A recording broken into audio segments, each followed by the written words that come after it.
추수감사 주일입니다.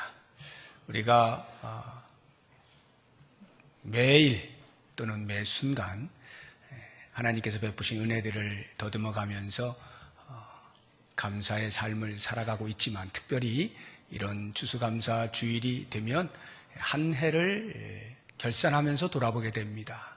여전히 하나님께서 우리를 여기까지 오게 하셨구나 하는 고백을 하고, 그 어느 때보다도 큰 감사의 마음을 표현하는 그러한 절기가 추수감사절이라 생각이 듭니다.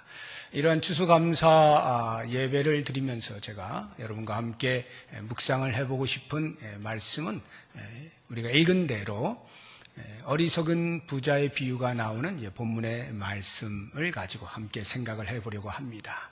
잘 아시는 것처럼 한 부자가 소출이 풍성한데 자기의 가지고 있던 곳간에 쌓아두기엔 너무나 넘치는 겁니다.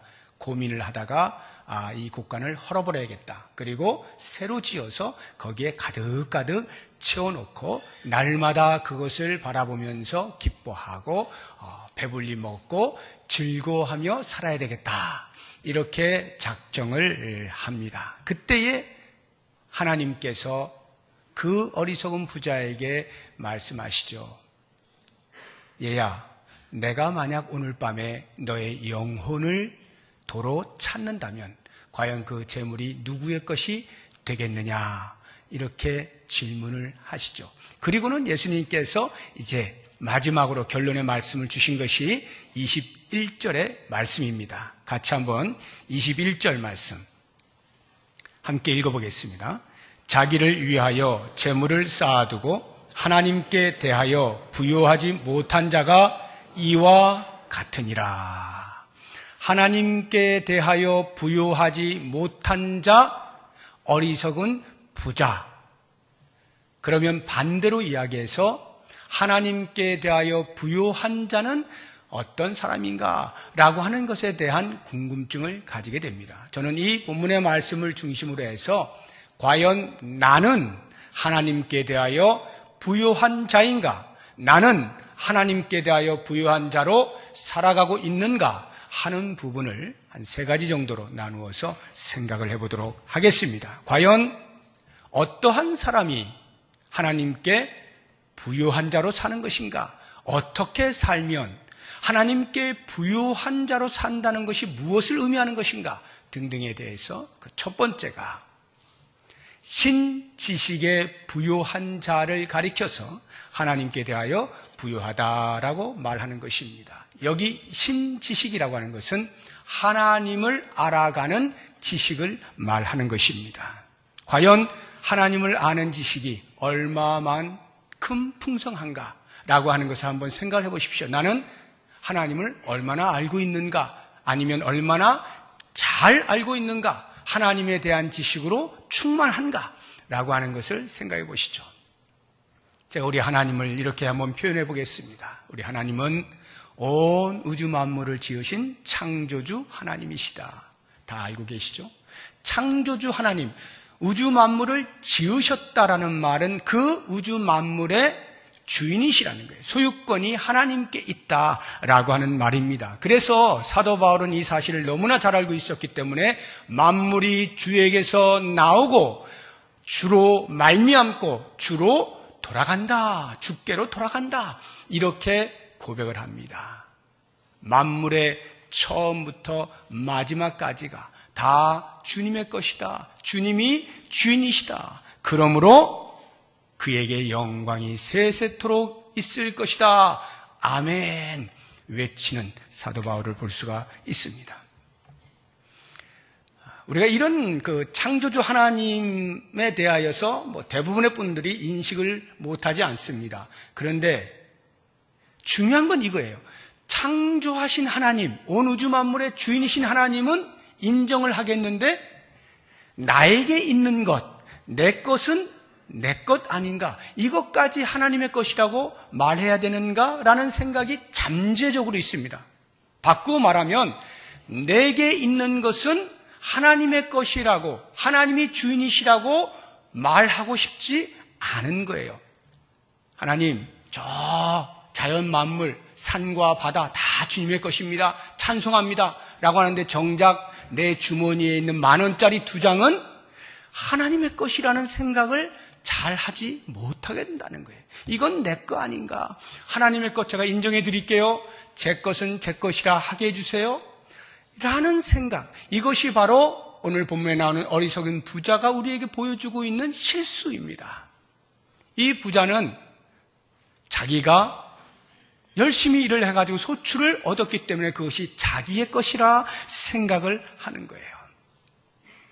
모든 것이 내게 있는 것까지 포함하여 모든 것이 하나님의 것임을 인식하는 이 인식의 전환, 이것이 있을 때 우리는 드디어 하나님께 대하여 부유하게 살아갈 수가 있어요. 왜냐하면 모든 게 하나님의 것인데 우리를 사랑하셔서 우리에게 무엇인가를 맡겨주셨단 말이에요.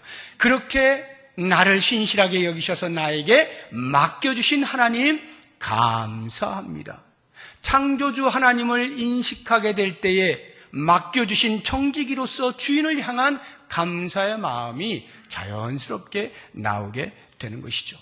우리 하나님은 창조주 하나님이실 뿐만 아니라 구원자 하나님이시기도 합니다.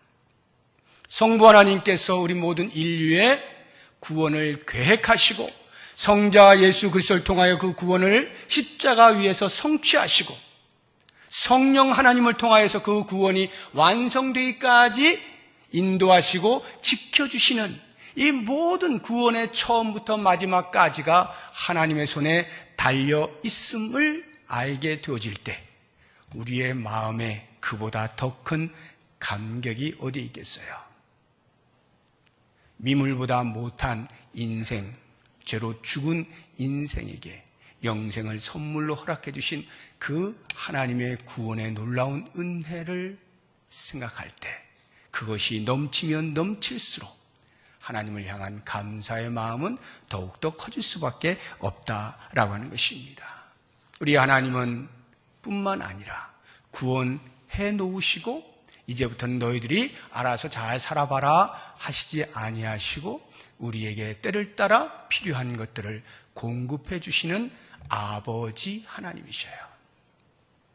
온 우주 만물을 창조하시고 우리 인류를 구원하시고 그 구원받은 하나님의 자녀된 백성들을 향하여 아버지로서 필요한 것들을 공급해 주시는 거예요. 우리 부모된 자들은 다 알잖아요.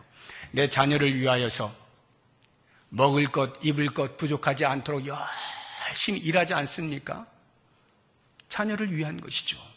뿐만 아니라 내 자녀가 훌륭한 사람이 되기를 위해서 최선을 다하여 양육하는 데 힘을 쏟지 않습니까? 그런 것처럼 우리 하나님 아버지께서는 자녀된 우리들을 먹이시고 입히시고 하나님의 자녀다운 인격으로 자라날 수 있도록 끊임없이 말씀을 통하여 책망과 교훈과 바르게 함과 의로 교육해 가신다라고 하는 것입니다. 우리 자녀들, 어린 아이들이 처음부터 부모에게 저를 낳아주셔서 감사합니다, 저를 이렇게 길러주셔서 감사합니다 하는 아이는 아무도 없어요. 철이 없는 아이는 원래 그런 줄 알아요. 원래 내가 당연히 받으면서 사는 건 줄 알고 응석도 부리고 때도 부리고 이렇게 하는 게 어린 아이의 특징이죠. 그러면 부모는 그 어린 아이에게 감사를 가르칩니다. 스스로는 잘 모르니까 자, 이럴 때는 감사해야 돼, 이럴 때는 고맙습니다 해라, 배꼽 인사해라, 일일이 하나씩 가르쳐 갑니다. 그러다가 이 아이가 장성하여서 철이 들게 되면 그때부터는 굳이 가르칠 필요가 없어요. 본인이 알죠.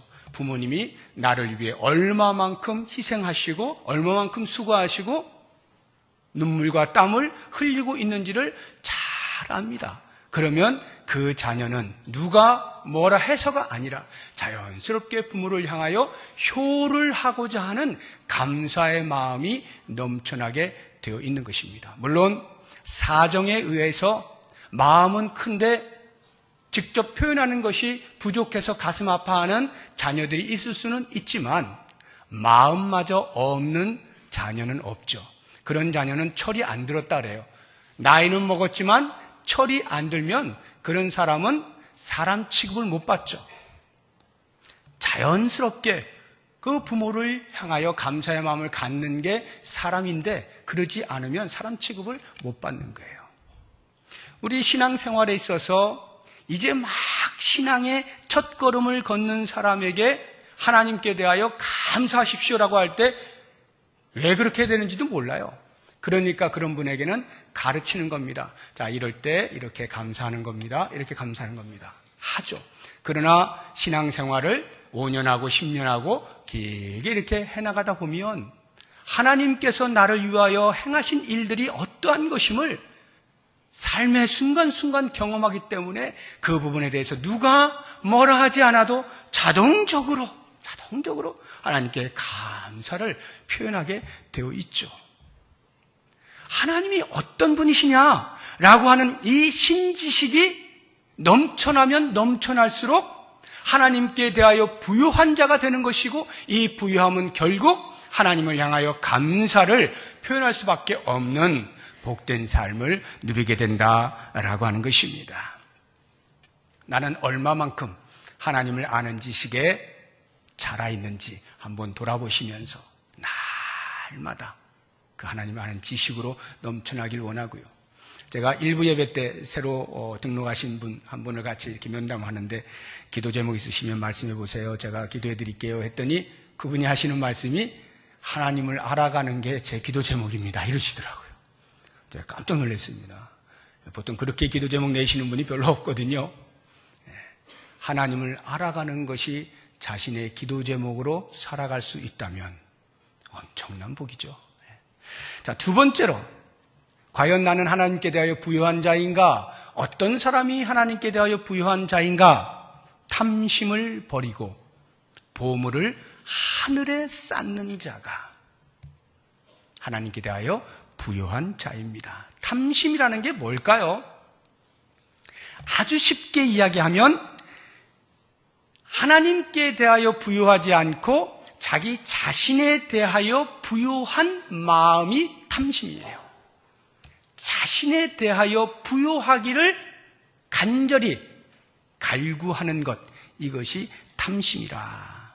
그래서 오늘 우리가 읽은 이 비유, 어리석은 부자의 비유 속에 보시게 되면 처음부터 끝까지 나 계속 내가 이러하고 내가 이러하고 내가 이러한데 내가 이렇게 해야 되겠다. 전부 나 중심의 삶을 살고 있는 것을 보게 됩니다. 이게 탐심이에요. 그래서 마태복음 21장을 보게 되면 예수님께서 또 다른 비유 한 말씀을 해주시는데 포도원 주인과 농부의 비유입니다.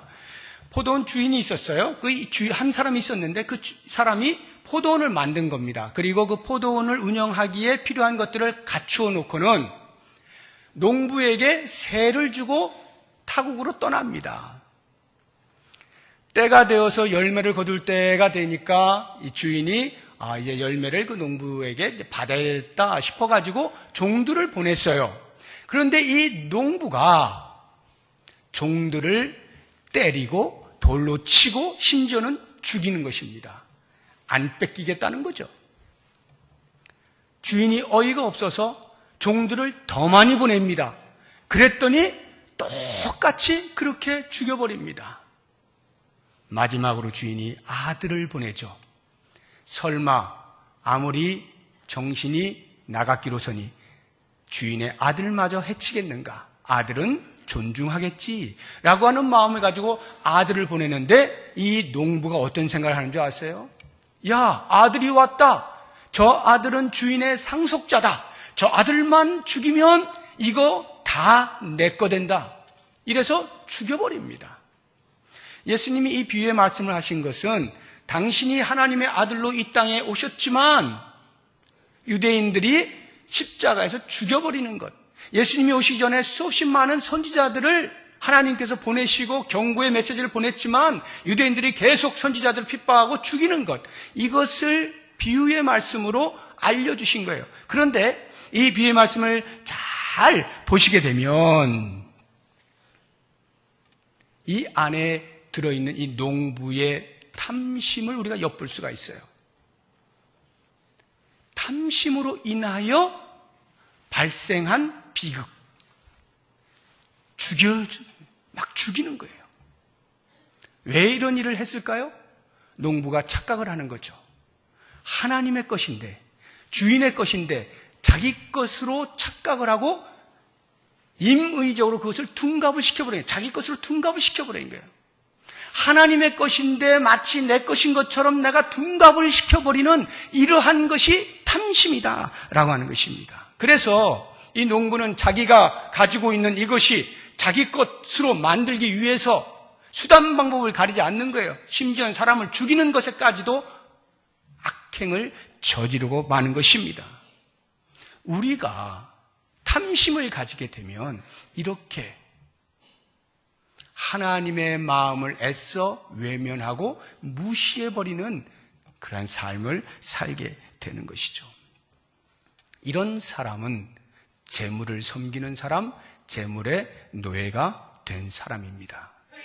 그래서 사도 바울이 골로새 교회 성도들에게 탐심은 곧 우상숭배라 이렇게 권면을 하고 있는 것입니다.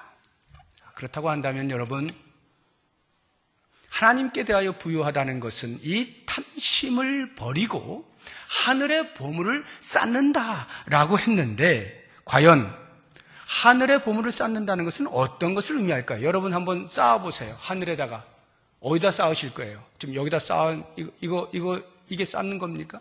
어디다 쌓으면 하늘에다가 쌓는 것이 될까요? 이것을 알려주는 말씀이 있어요. 너희가 하늘의 보물을 쌓고 싶으냐? 그러면 너희의 가진 재물을 이웃을 위하여 나누어라 라고 하는 것을 말씀해 주셔요. 마태복음 19장에 보면은 한 젊은 청년이 예수님께 나와서 이렇게 질문을 해요. 선생님이여, 내가 무엇을 하여야, 어떤 선한 일을 하여야 영생을 얻을 수 있겠습니까? 라는 질문을 합니다. 예수님이 대답하시죠. 계명을 지켜라. 어떤 계명이요? 10계명에 이러한 거 있지? 이런 계명들 지켜라. 아, 그래요? 그건 제가 어렸을 때부터 다 지켰는데요. 혹시 그것 말고 더 부족한 것이 있습니까? 제가 더 해야 될 게 있나요? 아, 이제 저는 영생을 얻을 만한 사람이군요. 라고 말하려고 하는데 예수님께서 가로막으시면서 이런 말씀을 주시죠. 마태복음 19장 21절에 이렇게 말씀하십니다. 네가 온전하고자 할진대 가서 너의 소유를 팔아 가난한 자들에게 주어라. 그리하면 하늘에선 너에게 보화가 있으리라. 그리고 와서 나를 따라라. 소유를 팔아서 가난한 자들에게 주고 따르라는 거예요. 이 말씀을 들은 젊은 청년이 사실은 굉장히 부자예요. 관원이고 부자인데 많은 것을 가지고 있다 보니까 그것을 팔아서 가난한 자들에게 나눠준다는 것이 걱정스러운 거예요. 근심의 빛을 띠고 집으로 돌아갔다. 이렇게 표현을 해놓고 있습니다. 쉽지 않다는 말이죠. 내가 가지고 있는 물질을 나누는 것이 쉽지 않다라고 하는 말인데요. 근데 중요한 것은 예수님의 이 말씀 가운데에서 우리가 답을 찾을 수가 있어요. 가난한 자들에게 주라. 그리하면 하늘에서 보화가 너에게 있을 것이다. 이게 바로 하늘의 보물을 쌓는 거예요.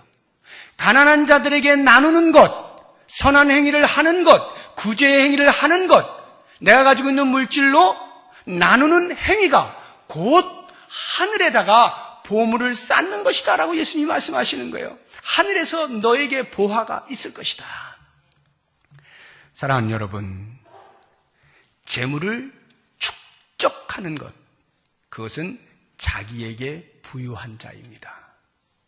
그러나 재물을 선한 일에 사용하는 것, 이것은 하나님께 대하여 부유한 것입니다. 하늘의 보물을 쌓는다는 것은 좀 더 현실적인 감각으로 말한다면 하늘에 투자한다는 말이에요. 하늘에 투자를 하는 것입니다. 절대로 손해보지 않는 확실한 투자. 이게 하늘의 보물을 쌓는 것이 되는 것입니다. 보시는 것처럼 우리가 추수감사주의를 기해서 이렇게 몇 주 전부터 광고를 하고 실물 감사 예물을 드리면 이것으로 전부 우리의 도움을 필요로 하는 자들에게 나누겠다 이렇게 광고를 하고 여러분들이 많이 동참을 해 주셨습니다. 형편이 좋으신 분은 좋으신 대로, 형편이 어려우신 분은 어려우신 대로 최선을 다해서 하셨어요. 제 마음의 소원은 이것이 필요한 것임을 인식할 수 있다면, 그래, 우리의 주변에 나보다 못한 자들, 연약한 자들, 도움이 필요한 자들에게 함께 나누는 것이야말로 하나님께 대하여 부유하게 사는 것이지 라고 하는 것을 깨달은 사람은 무엇이 되었든 예물을 드릴 수가 있을 것입니다. 많고 적음의 문제가 아니라 나의 형편에 따라서 표현할 수 있는 것. 저는 우리 모든 성도님들이 한 분도 빠짐없이 동참을 했으면 좋겠어요.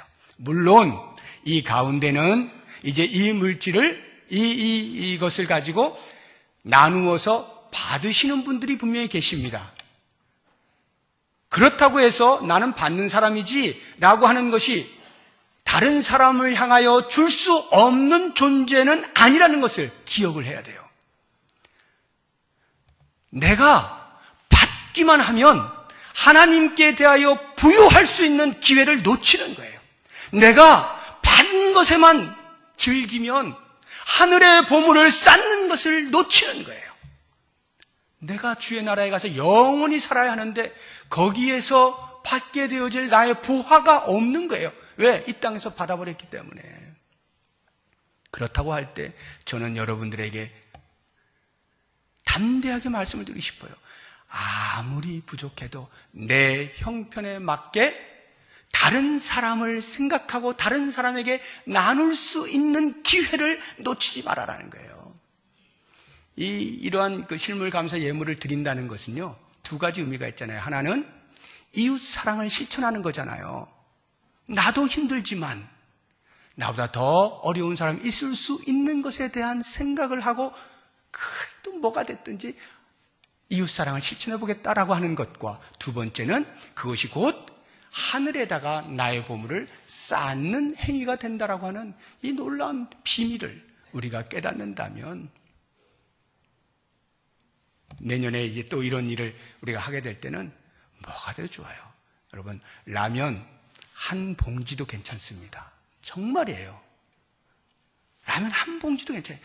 나도 나누고 싶습니다 라고 하는데 동참을 하시나서 우리 모든 성도들이 같이 동참한다면 그것보다 더 아름다운 일이 어디 있겠어요. 그래서 그렇게 모아진 것으로 또 우리가 보아서 이렇게 연약한 자들을 서로 나눈다면 이것이야말로 그리스도의 사랑이 꽃피는 아름다운 공동체 아니겠습니까?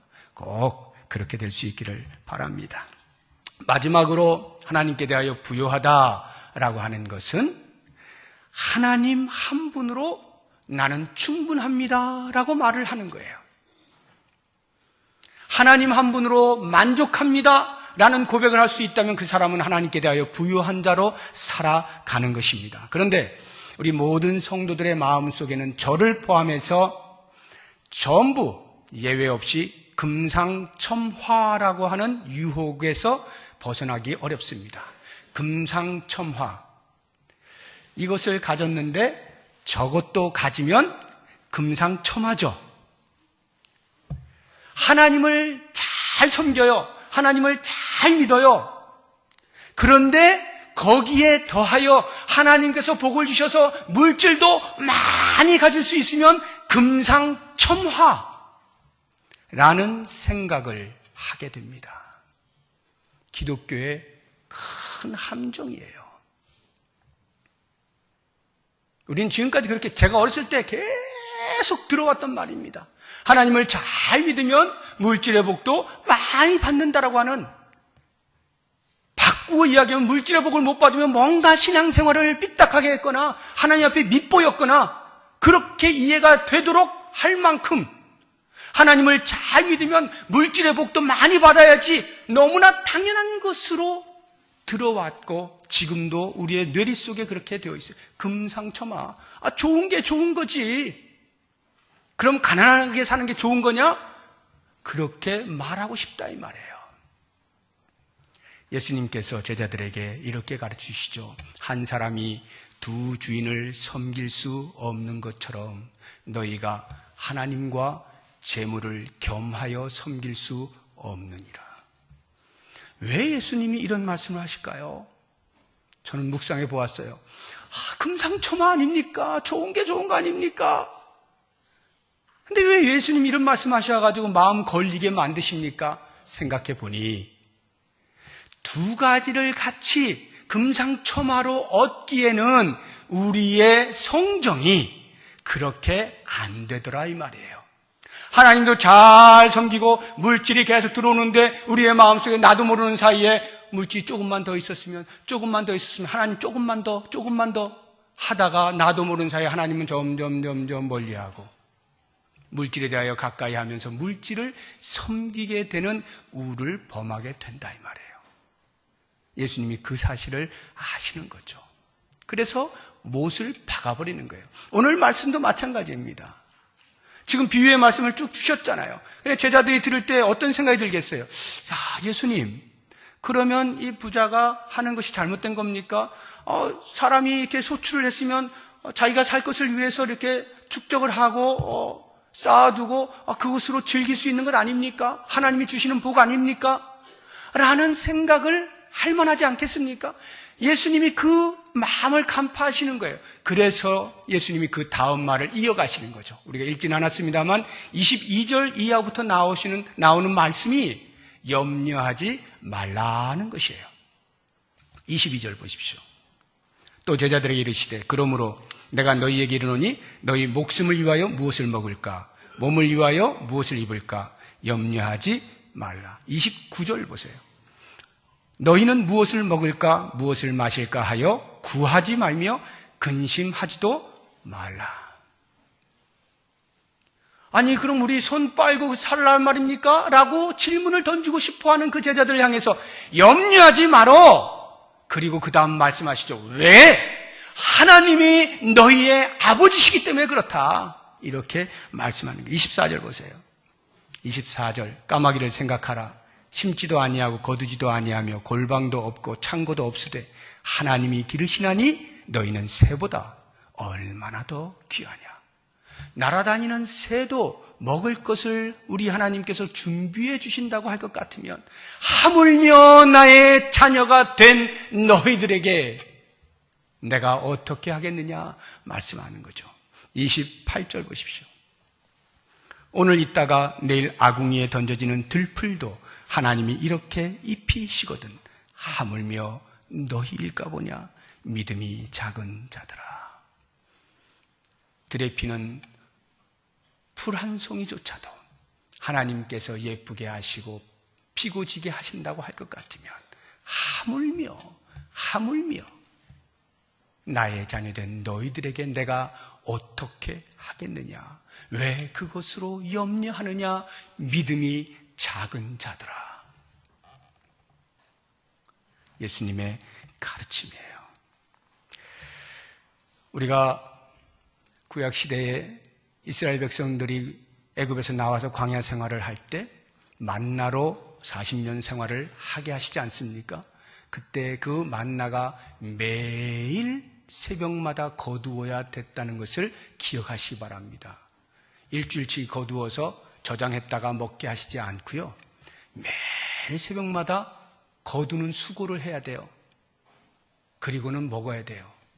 어떤 생각을 했을까요? 물론 한편으로는 귀찮다. 한 달치 한꺼번에 주시지. 이런 생각을 할런지도 모르지만 또 다른 한편으로 보면 매일 새벽마다 그 잠을 뒤척이고 일어나가지고 그걸 긁어 모으면서 위에서부터 내려오는 그 위를 바라보면서 오늘도 일용할 양식을 하나님이 주시는구나. 하나님이 내려주셨구나. 감사의 마음이 저절로 나오지 않겠어요? 오늘도 굶지 않는구나. 하나님이 채워주셨네. 라고 하는 마음을 갖게 되는 것이죠. 바로 이와 같이 일용할 양식을 주시는 하나님을 신뢰하는 것, 믿는 것, 하나님 한 분으로 충분합니다. 고백하는 삶이에요. 하나님 한 분으로 충분합니다. 이제 가만히 생각해 보십시오. 여러분 언제 예수님을 믿었습니까? 어떤 분은 어머니 뱃속에서부터 믿으신 분도 계시고 중간에 믿으신 분도 계실 거예요. 어찌되었건 예수를 믿고 구원함을 입은 사실을 깨닫게 되어지는 순간, 중생하여서 믿음이 들어와서 예수님을 나의 구세주로 고백하는 그 순간을 기점으로 그 이후의 모든 삶은 덤으로 사는 삶이에요. 이 자리에서 예수님을 나의 구세주로 고백할 수 있는 사람은 지금부터 사는 모든 인생이 덤으로 사는 거예요. 덤이라고 하는 것은 있으면 좋겠지만 없어도 아무런 문제가 안 되는 게 덤이에요. 생각을 해보십시오. 죄로 죽었던 인생 아닙니까?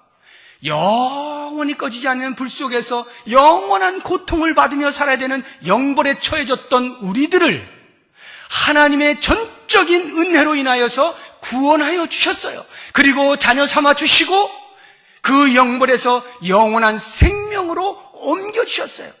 영원한 생명을 선물로 받은 사람, 그것으로 끝.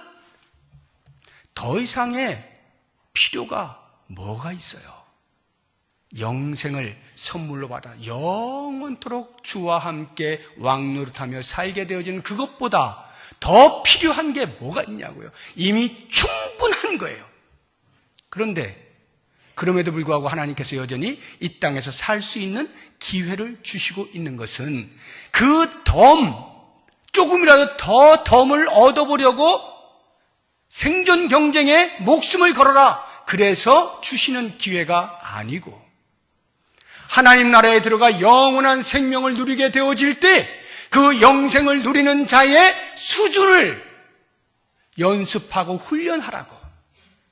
하나님 나라에 들어갔을 때 보리자루 꽂아놓은 것처럼 부끄럽게 살지 말라고, 그 나라에 걸맞은 삶을 살 수 있는 연습하라고 우리에게 기회로 주신 이 생입니다.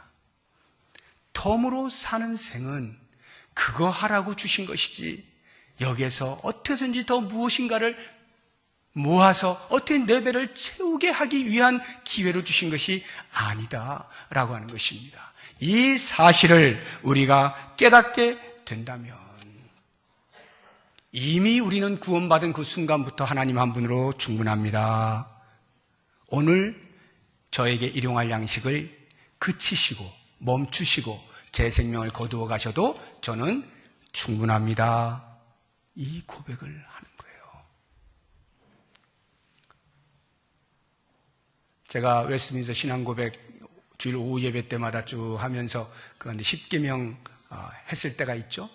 그 10계명이 1에서 4계명까지는 하나님에 대한 계명이고 5에서 10계명까지는 사람에 대한 계명이다 말씀을 드리면서, 그럼에도 불구하고 1계명에서부터 10계명까지 전체 공통된 한 가지가 있는데 그 핵심은 하나님 한 분으로 충분합니다라고 하는 고백이라고 말씀을 드렸죠. 하나님 한 분으로 충분한데 또 다른 우상을 섬길 이유가 없는 거예요. 하나님 한 분으로 충분한데 도둑질을 할 이유가 없는 거예요. 하나님 한 분으로 충분한 삶이라고 하는 것을 알게 해주는 것이 십계명이라고 한다면 오늘 우리에게 바로 그와 같은 삶에 대한 요청이 있는 것 아니겠습니까? 사랑하는 성도 여러분, 과연 하나님 한 분으로 충분하십니까? 그래서 오늘 저에게 일용할 양식을 멈추시면 여기까지구나, 기쁨으로 주님 제 영혼을 받으십시오, 이렇게 할 자신 있으십니까? 이게 하나님께 대하여 부요한 자로 사는 거예요. 어리석은 부자처럼 자기 자신에 대하여 부요하여 하나님께 대하여 부요하지 못한 자라고 하는 책망을 받지 말고 어찌하든지 우리 하나님을 아는 지식에 충만하고 내 마음에 있는 모든 탐심 버리고 하늘의 보물을 쌓는 지혜를 가지고 하나님 한 분만으로 충분합니다. 제 인생은 주님 한 분만으로 충분합니다. 이렇게 고백하면서 하나님께 대하여 부요한 자로 살아가 그 부요한 만큼이나 자연스럽게 하나님을 향하여 감사가 넘치는 삶을 사시기를 주의 이름으로 축복합니다. 기도하겠습니다. 하나님 아버지, 이것이 우리의 추상적인 신앙 고백이 되지 않기를 원합니다. 우리의 삶의 현장에서 하나님 한 분으로 얼마든지 충분한 삶인 것을 경험하게 하시고 그것이 우리에게 하나님께 대하여 부요한 인생임을 깨닫게 하시며 그리하여 주님이 주시는 이 은혜 앞에 늘 감사로 충만한 복된 생을 살아가도록 축복하여 주시옵소서. 예수님의 이름으로 기도드립니다. 아멘.